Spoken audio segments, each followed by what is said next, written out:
pa sa filter ka ng balas, siya pa. Transfer na.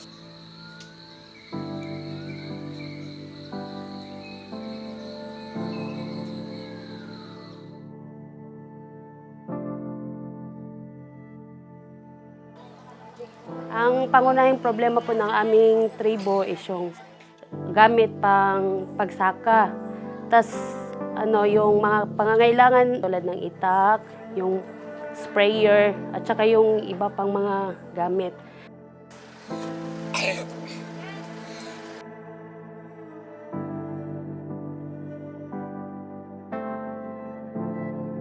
Tas yung sa dito naman sa mga bata, yung pag-aaral nila, medyo mahirap kasi di po lahat ng bibigay ng mga magulang kasi nga po kulang sa pinansyal. At saka po yung mga vitamins nila, di po nabibigay lahat ng pangangailangan nila. Kaya po yung iba malnourished, yung parang ang hirap.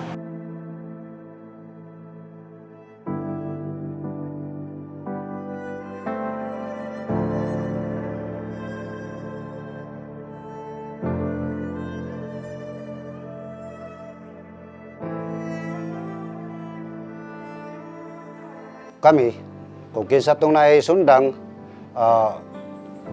muna makapangulami, muna makakwarta mi. Munang giingin ako sa akong katribo nga ayaw mo pakawala sa pag-asa. Kay basin kung napay panalangin sa Diyos nga naaray makasulbad sa mga problema nato.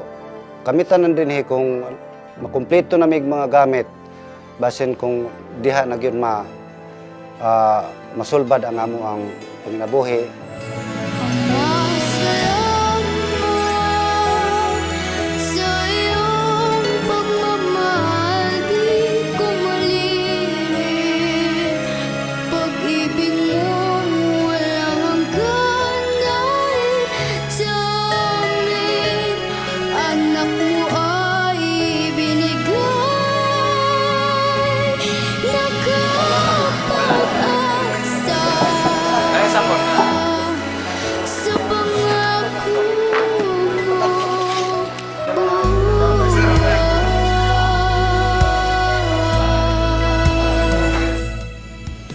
Kanang amo ang gihatag sa amo sa Dios nga para sa sundang, basin kung diha nami makapananom, tanan nga itanom sa pang-uma, basin kung diha ra po makatabang po sa para sa among mga kabataan nga makahatag po sa pang-resist or mga pangpalit po sa mga papel tungod sa ikaluoy sa Dios nga mga sundang ug esprit kana murag masulbad na gyud ang among problema parte sa among panginabuhi.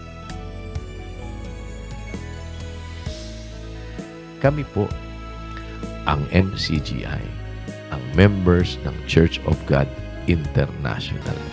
Dala namin ang karangalan ng tumawag sa amin.